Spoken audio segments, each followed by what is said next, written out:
เป็นสุดนักศึกษาทุกชนพุทธบริษัทผู้รับชมรายการวิถีธรรมวิถีไทยคุณแทนคุณจิตอิสระผู้ดำเนินรายการคุณกับฉันไม่เจอหน้ากันนะก็เป็นเดือนนะใช่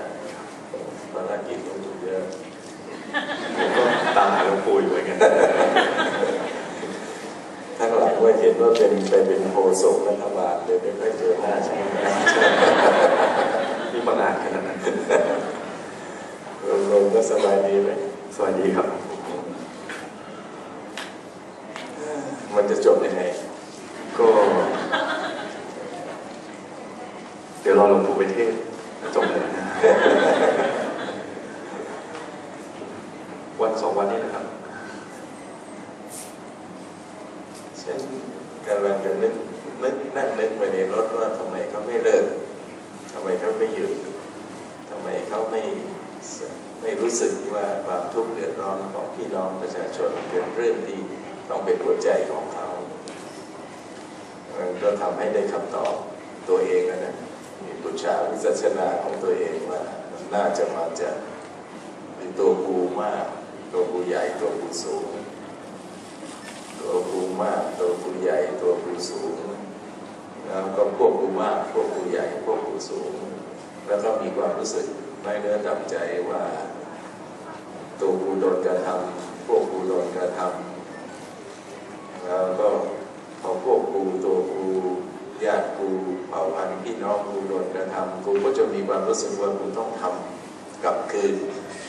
ด้วยกรรมวิธีใดๆก็ได้ที่ไม่ใส่ใจว่าวิธีนั้นมันจะทำให้ใครเดือดร้อนเสียหายโดยเอาตัวกูเอาความรู้สึกกูเอาความคิดกูเอา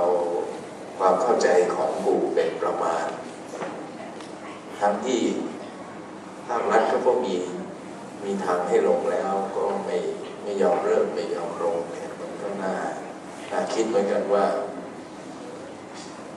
พี่น้องที่ไปอยู่ไปทุกข์ไปยากไปเดือดไปร้อนไปทรมานไปอดตะหลับขับตะนอนไปยุงกัดไปอาบเหงื่อจากบ้านจากเรือนจากเมืองเคยอยู่เคยอาศัยมาต้องมากินกลางถนนกลนกลางแดดอะไรอย่างนี้เนี่ยมันเป็นความทุกข์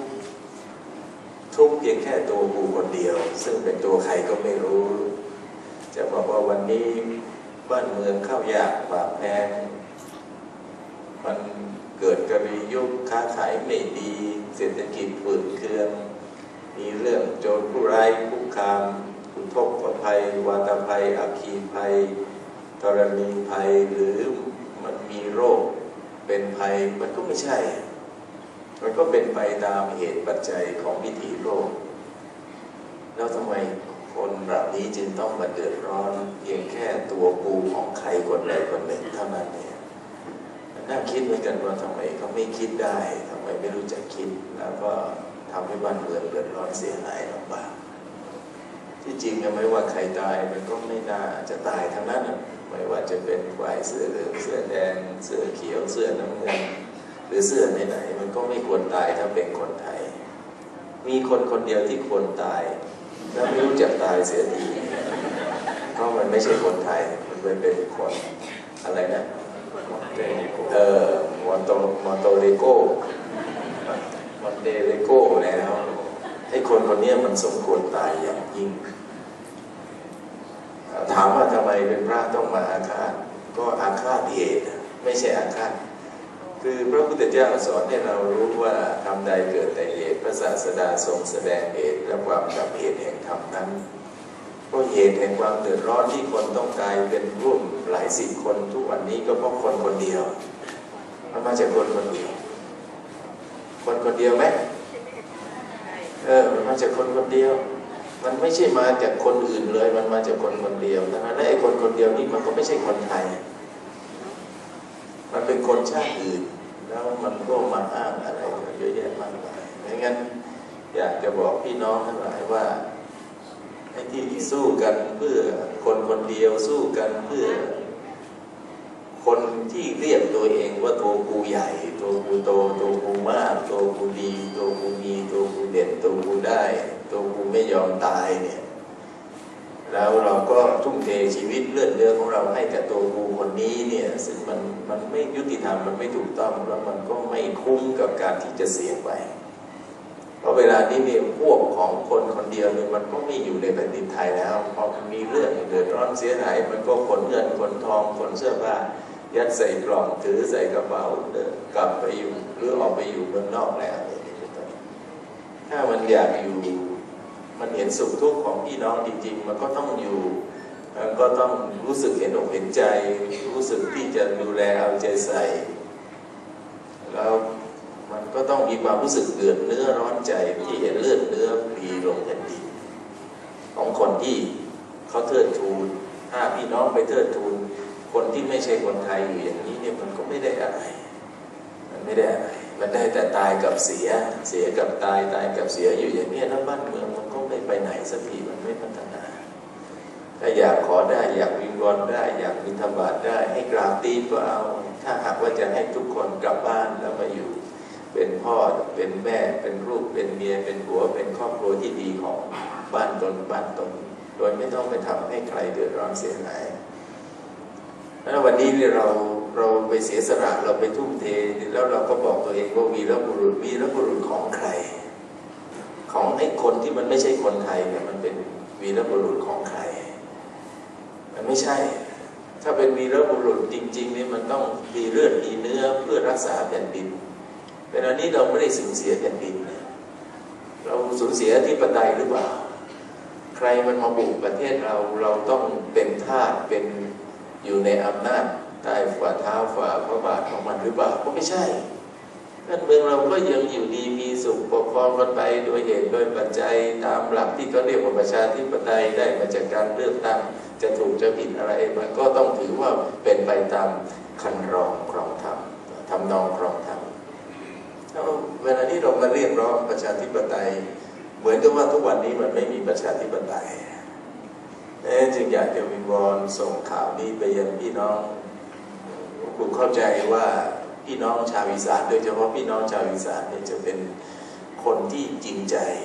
คือรักใครก็รักจริงรักแบบทุ่มเทโดยที่ไม่สนใจว่าคนที่ตัวเองรักนั้นจะถูกจะผิดจะดีจะชั่วจะเลวจะหยาบจะต่ำทรามจะเสื่อมโทรมก็ถือว่ามีความจริงใจในการที่จะแสดงความรักถามว่าทำไมต้องพูดเฉพาะชาวอีสานก็เพราะว่าคนที่มาตายส่วนใหญ่หรือคนที่มาบาดเจ็บล้มตายไปที่แถวถนนราชวารบอะไรเหล่านั้นมันก็เป็นส่วนใหญ่ก็เป็นคนอีสานเป็นคนต่างจังหวัดไม่ใช่คนในภูมิภาคกลางหรือคนกรุงเทพมหานครอยากจะบอกพี่น้องว่านี่ได้เวลาที่จะต้องกลับไปทำนาแล้วเป็นเพิ่งจะทำพระราชพิธีจรดพระนางคันแรกนาขวัญก็แสดงว่าเบิกเริ่มในการที่จะลงไม้ลงมือเพาะปลูกฤดูเกษตรกรรมกสิกรรมได้เวียนเข้ามาบรรจบครบอีกวาระหนึ่งแล้วซึ่งเราต้องกลับไปทำหน้าที่ของเรากลับบ้านเถอะอย่ามาอยู่ทนทุกข์ทรมานและตายเพื่อไอ้คนที่มันไม่ใช่คนไทยแล้วมันสมควรตายแต่มันไม่ยอมตายแล้วก็ไม่กล้าที่จะตายแล้วก็หนีตายบรรพบุรุษโคตรเงามันก็พากันหนีไปหมดคุณจะออกก็ออกไม่ออกก็รีบตัดเอาซะอย่าให้ไม่รู้ว่ากบวจะผ่านหรือเปล่าแต่สรุปของผมก็คือว่าสงสัยจะไม่ผ่านก็ใช้เส้นโฆษกรัฐบาลช่วยให้ผ่านเลยก็ขอให้กลับเถอะอย่าอยู่เลยอย่าทนอยู่ทรมานและตายร้องไห้เพื่อคนอื่นเลยมันไม่ใช่เป็นเรื่องดีเลยบ้านเมืองมันก็เป็นที่น่ารังเกียจแล้วเวลานี้ก็เขาก็พยายามจะดึงเอาต่างชาติเข้ามามีบทบาทในการชี้นำชีวิตของคนไทยไอ้ศักดิ์ศรีของความเป็นมนุษย์เนี่ยมันเป็นเรื่องอะไรที่ยิ่งใหญ่ในความรู้สึกของมนุษย์ทุกคนหลวงปู่เชื่อว่าอย่างนั้น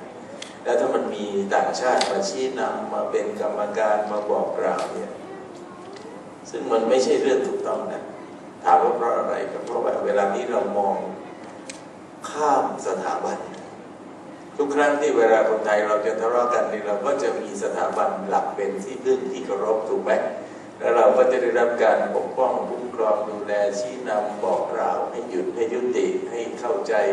แต่มันมีคนสร้างไทยแต่สันดานมารหรือว่า ก็แล้วแต่ที่จะพยายามจะเรียกร้องให้ต่างชาติเข้ามาทำหน้าที่เป็นผู้ชี้นำประชาผู้อ่านหนังสือพิมพ์อย่างนึกตลอดโดยเฉพาะรู้สึกจะเป็นนายกการท่องเที่ยวหรือยังไงสภาการท่องเที่ยวเป็นผู้หญิงออกมาเรียกร้องให้อะไรนะหน่วยงานต่างชาติที่เรียกว่าอะไรสหประชาชาติเข้ามาทำหน้าที่ไกล่เกลี่ยซึ่งมันไม่เคยเพราะว่าเหตุผลเวลานี้มันเลยความหมายของคำว่าต้องไกล่เกลี่ยแล้วเพราะคนที่ไปแสดงพฤติกรรมเถื่อนหยาบช้ามาตลอดระยะเวลาหลายเดือนนั้นก็เป็นบุคคลที่น่ารังเกียจในสังคมในเรื่องของการ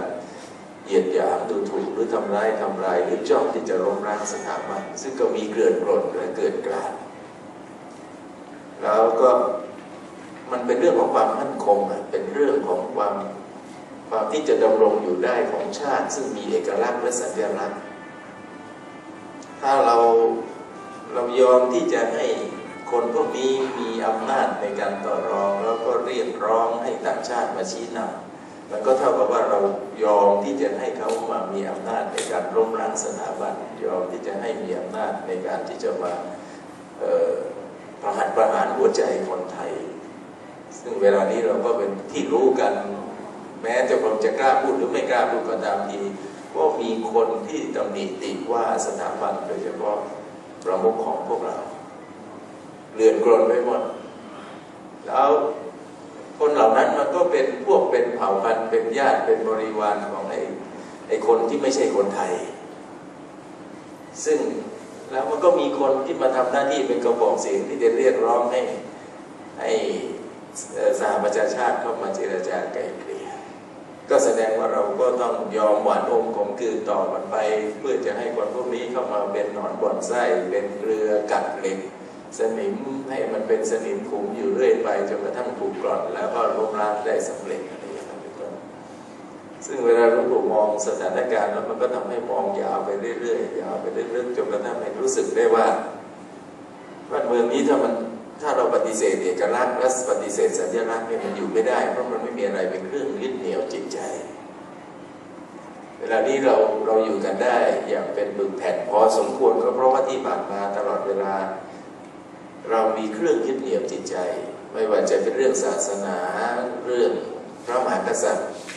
เรื่องครอบครัวเรื่องพ่อและแม่เรื่องครูบาอาจารย์เรื่องผู้เคารพศรัทธาเหล่านี้เป็นเอกลักษณ์ของความรวมกันได้เป็นสัญลักษณ์ของการที่เราจะอยู่รวมกันเป็นศูนย์รวมของจิตใจของเราแล้วถ้ามันมีกระบวนการที่จะมาจ้องทำร้ายมันก็ต้องรู้สึกได้ว่าเรากำลังจะมีอันตรายสำหรับการที่จะอยู่รวมกันสำหรับหลวงปู่เรามีความรู้สึกว่าในสถานการณ์อย่างนี้เนี่ยคนบริสุทธิ์ไม่ควรตายคนที่บริสุทธิ์คนที่มีจิตใจที่บริสุทธิ์จริงๆแล้วก็ไม่มีสติปัญญาอยู่ในหัวใจเลยเนี่ยเชื่อเขาไปหมดเนี่ยยังมีโอกาสที่จะปรับตัวปรับใจแต่ไอ้คนที่มันไม่บริสุทธิ์เนี่ยคนโบราณเขาก็จะบอกว่าเวลาโจรโดนตำรวจยิงตายโดนวิสามันเขาก็จะสาธุนุโมทนาแผ่นดินสูงขึ้นอีก2ทั้งที่คนเหล่านั้นนี่เขาสาธุนุโมทนานี่ไม่ใช่เพราะอาฆาตพยาบาทเดี๋ยวจะบอกเอาเห็นคนตายแล้วดีใจไม่ใช่แต่บอกว่าเขาปรารภคนหมู่มากที่ได้รับการเดือดร้อนกับคนคนเดียวหรือคนกลุ่มน้อยเพราะงั้นถ้าคนกลุ่มน้อยหรือคนคนเดียวมันหยุดพฤติกรรมต่อการทำความเดือดร้อนได้ด้วยกรรมวิธีใดๆแม้ที่สุดต้องตายลงไปเนี่ยคนเหล่านั้นก็จะสาธุนุโมทนาว่าแผ่นดินมันสูงขึ้นอีกกรองหนึ่งแผ่นดินมันปลอดภัยผ่อนคลายได้อีกหน่อยนึงแต่ถามว่าถ้าพูดอย่างนี้ก็แสดงว่าท่านอาฆาตท่านพยาบาทท่านจองเวรท่านผูกเวรไม่ใช่แต่เป็นความปรารภกุศลต่างหากเราเป็นความปรารภความปลอดภัยผ่อนคลายของคนหมู่มากก็บอกแล้วว่าพระพุทธเจ้าสอนให้เรารู้ว่าทำใดเกิดแต่เหตุก็ต้องท่านจะดับทำท่านต้องดับที่เหตุคนโบราณเวลาจะได้ยินข่าวว่าโจรโดนยิงตายผู้ร้ายโดนทำร้ายเนี่ย เขาก็จะสาธุแผ่นดินสูงขึ้นก่อนเนี่ยเขาจะรู้สึกเป็นอย่างนี้ถามว่าสาธุก็เพราะเขาเกลียดโจรไม่ใช่แต่เขารู้สึกถึงความเดือดร้อนที่โจรกระทำต่อเพื่อนพ้องพี่น้องชายเพื่อนพ้องพี่น้องญาติเพื่อนพ้องพี่น้องของแผ่นดินเขาก็ไม่อยากให้มันเกิดแล้วถ้าอะไรมันเป็นเหตุปัจจัยต้องให้เกิดและสามารถกำจัดมันได้เขาก็จะพลอยยินดีอย่างนี้เป็นต้นไม่ใช่มนุษย์ยินดีความสูญเสียไม่ใช่พระรูปมายินดีต่อความเจ็บความตายหรือเสือแดงโดนยิงหัวก็ไม่ใช่แต่อย่างน้อยๆมันก็ทำให้เห็นถึงกรรมมันติดจรวดได้กรรมมันติดจรวดตอนตัวเองมีชีวิตอยู่ก็ไปส่งบริษัทบริวารไปรอบทำร้ายไปยิงไปขู่ไปพยาบาทไปอาฆาตอะไรก็แล้วแต่จะทำโดยเหตุปัจจัยต่างๆก็ณวันนี้เนี่ยคนไทยต้องอยู่อย่างที่พร้อมที่จะอยู่แล้วก็อยู่ให้เป็นอยู่ยังไงที่เรียกว่าพร้อมที่จะอยู่แล้วก็อยู่ให้เป็นคืออยู่หนึ่งก็คือต้องรักศักดิ์ศรีของเราอยู่ที่พร้อมที่จะอยู่แบบรักศักดิ์ศรีของเราเวลานี้เราทะเลาะกันพี่ระหว่างพี่กับระหว่างน้องเนี่ยอย่าปล่อยให้คนนอกบ้านนอกเมืองมาทำหน้าที่เป็นผู้ชี้นำชีวิตเราถ้าเรายังมีพ่ออยู่ใช่ไหมเรายังมีพ่ออยู่เรายังมีแม่อยู่เรายังมีญาติผู้ใหญ่อยู่เรายังไม่ได้ให้พระองค์ได้ทำอะไรพ่อแม่เรายังไม่ได้ลงมือทำอะไรแล้วอยู่ดีๆจะไปเรียกร้องไอ้แขกแปลกหน้าต่างชาติต่างภาษามาชี้นำชีวิตเรานี่แสดงว่าเรามองข้ามหัวพ่อแม่เราไอ้คนพวกนี้มันก็ไม่ใช่คนไทยอีกแล้วมันเป็นคนอะไรก็ไม่รู้ซึ่งไม่สำนึกในสัญชาติญาณเนี่ยศักดิ์ศรีของความเป็นมนุษย์ไทยและประชาติไทยแล้วอยู่ให้ดีอยู่ให้มีอยู่ให้ได้ก็คือบางเรื่องเราก็ต้องยอมเขาบอกว่านิ้วไหนร้ายก็ตัดทิ้งมันซะบ้างเพื่อจะรักษานิ้วดีๆเอาไว้บ้างบางเรื่องเราก็ต้องยอมหลวงปู่ยังพูดออกรายการประเด็นข่าวประเด็นธรรมในATVว่าถ้ารัฐบาลเขาจะต้องทำแล้วมันจะต้องเกิดความสูญเสียและจำเป็นต้องเสียแล้วคนที่ควรจะเสียเราในฐานะผู้ดูก็ไม่ต้องไปเชียร์แต่ก็อย่าไปค้านเพราะเหตุผลว่าเขากำลังทำหน้าที่ตามกฎหมายของเขาแล้วถ้ามันเผอิญมีเรื่องที่จะต้องไปทำให้ใครต่อใครแขกแปลกหน้าต่างชาติต่างภาษาฝรั่งพม่ามอญลาวไทยเขมรหรือใครก็ตามที่มันจะมาทำหน้าที่ชี้นำชีวิตหรือบงการชีวิตเราก็ต้องช่วยกันออกมาส่งเสียงว่าไม่ได้บ้านนี้เมืองนี้ไม่ใช่ประเทศสลาดของใครเรายังมีพ่อมีแม่เราอยู่ประเทศเรายังเป็นเหมือนบ้านหลังใหญ่แต่พ่อแม่เรายังอยู่ยังไม่ได้หายไปไหนเพราะงั้นพ่อแม่เราต้องทำหน้าที่แล้วท่านก็พร้อมที่จะทำหน้าที่อยู่ทุกเวลาอยู่แล้วนี่คือสิ่งที่อยากฝากเอาไว้เพราะว่าเมื่อเช้าได้อ่านข่าวแล้วก็รู้สึกอึดอัดว่าทำไมคนไทยคนเดี๋ยวนี้มันไม่ใช่มีสันดานไทยไม่ได้มีสำนึกไทยไม่ได้มีความคิดเป็นไทยแล้วก็ชอบไปดึงเอาคนนอกเข้ามาหรือว่าพี่น้องทะเลาะกันแทนที่จะให้พ่อแม่ตัดสินก็ไปดึงเอาข้างบ้านมาตัดสิน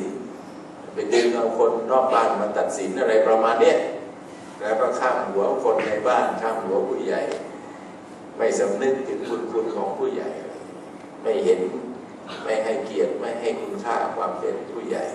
เป็นประธานเป็นประมุขของบ้านนั่นก็ต้องฝากบอกไว้แล้วก็ฝากท่านว่าที่โฆษกรัฐบาลให้ช่วยไปประชาสัมพันธ์บอกประชาชนคนทั้งชาติให้รับรู้ว่าไอ้คนที่มาเรียกร้องให้อะไรนะ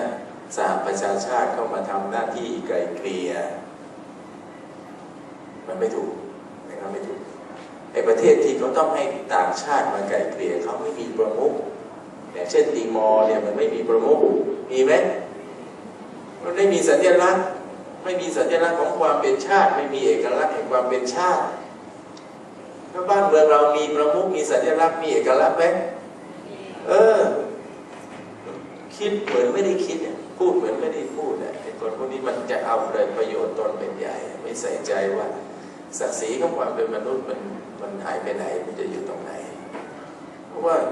ชาติก็ไม่ใช่ว่าตอบปัญหาได้ทุกโจทย์แม้ปัจจุบันนี้อิรักมันก็ยังระเบิดกันไม่เลิกก็ด้วยน้ำมือต่างชาติก็ไปเป็นตัวการในการชี้นำชีวิตของคนอิรักแค่แถวใกล้ๆกับอินเดียที่อะไรอัฟกานิสถานเนี่ยก็ยัง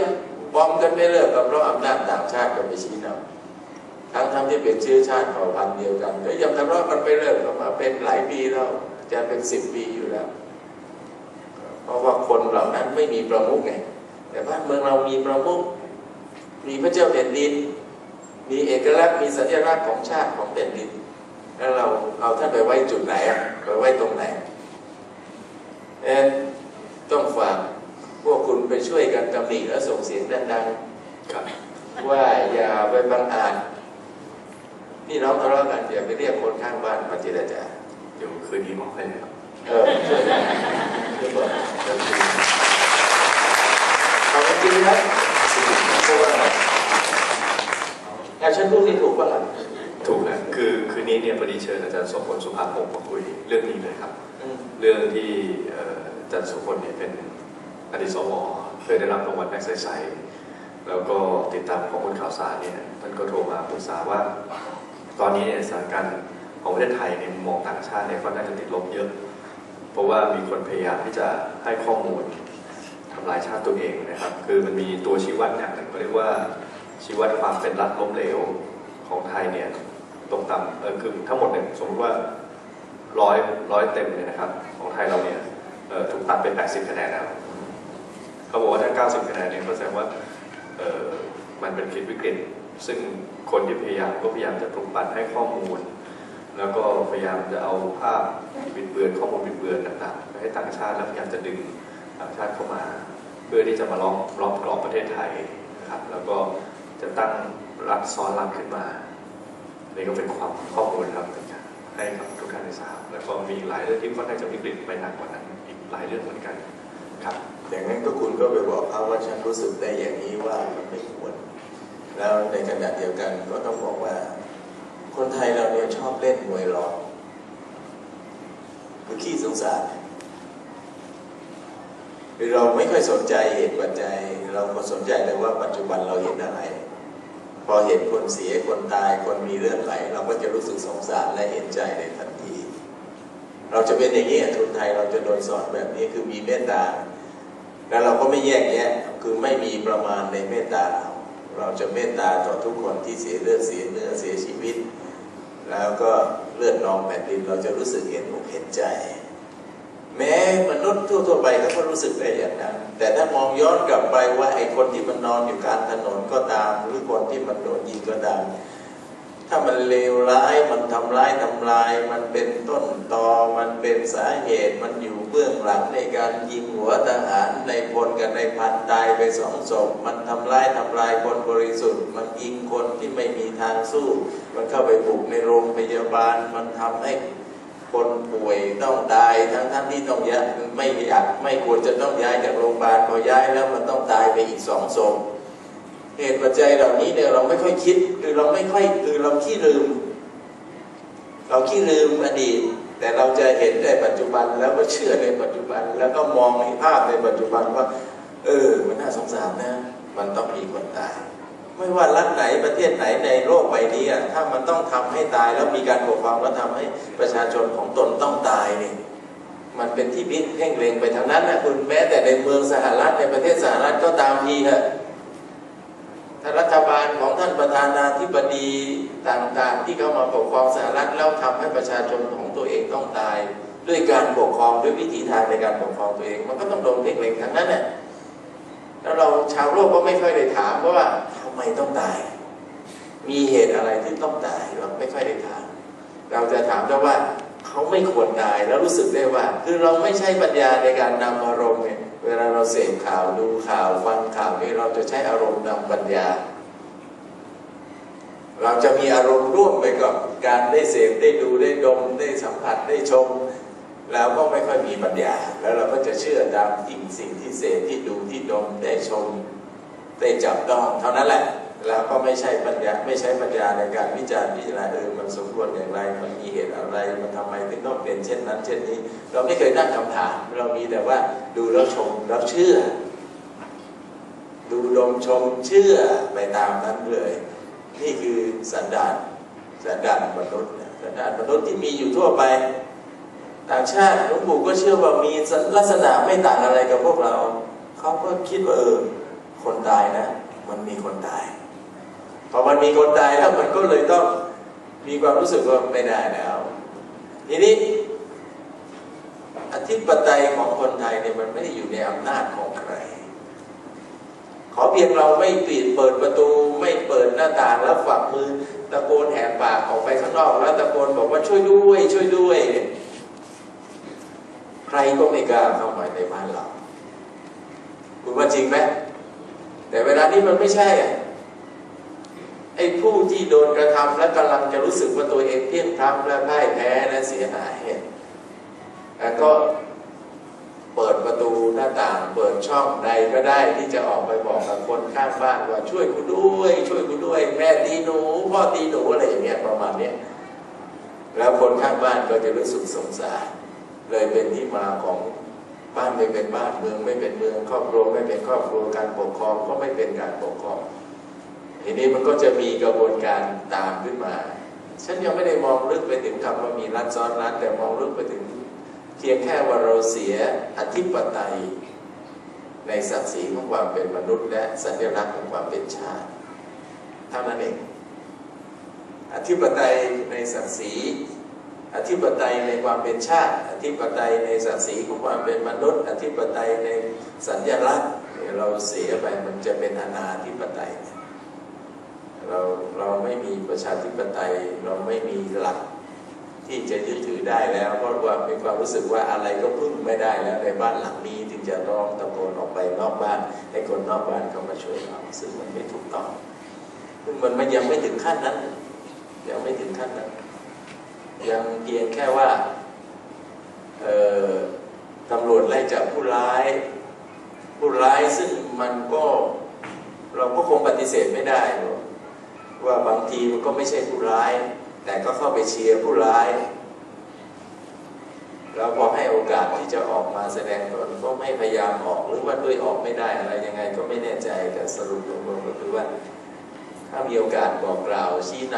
ำขอร้องวิงวอนได้ก็ขอร้องวิงวอนบอกกล่าวว่าอย่าไปประชุมอีกเลยอย่าไปชุมนุมเลยเลิกเสียเถอะกลับบ้านกลับช่องเสร็จแล้วก็หาโอกาสที่จะแสดงพลังของตนในโอกาสต่อไปที่ถ้าเราคิดว่ามันเป็นการโดนกระทำโดนรังแกโดนเหยียดหยามในศักดิ์ศรีของความเป็นมนุษย์เรายังมีศาลสถิตยุติธรรมยังมีหลักที่จะยึดถือได้เยอะแยะมากมายที่เป็นที่พึ่งของเราพอเรื่องการเมืองเราเครียดอันนี้เขามีรายการวิถีธรรมวิถีไทยทำไมไปวิถีการเมืองได้ยังไงใครเป็นคนเปิดประเด็นออกไปเพราะอาตมาเองแล้วครับหลังจากนี้เราจะได้อัดรายการจริงๆนะครับเมื่อกี้ไม่ได้อัดเลยเหรอ